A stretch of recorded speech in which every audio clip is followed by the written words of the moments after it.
बढ़िला शिक्षकों दरमा समग्र शिक्षा कार्यक्रम में प्राथमिक और उच्च प्राथमिक स्तर में सिक्माटे कनिष्ठ शिक्षक माने नियोजित होती मासिक 11,100 टंका पारिश्रमिक दि जाउछि। मुख्यमंत्री श्री मोहन चरण माझी एही वर्गर शिक्षक मानकर मासिक पारिश्रमिक को वृद्धि करने पर निष्पत्ति नहीं ए संपर्कित प्रस्ताव को अनुमोदन देइछन्ति।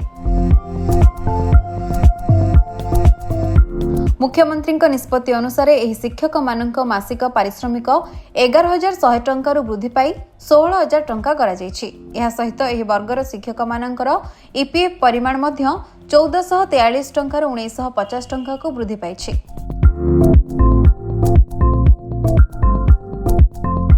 एही निष्पत्ति द्वारा राज्य सरकार प्रत्येक स्कीमाटिक कनिष्ठ शिक्षकों पई पूर्वरु 12,543 टंका प्रदान करुथुवा बेले एबे मासकु 17,950 टंका प्रदान करिवे।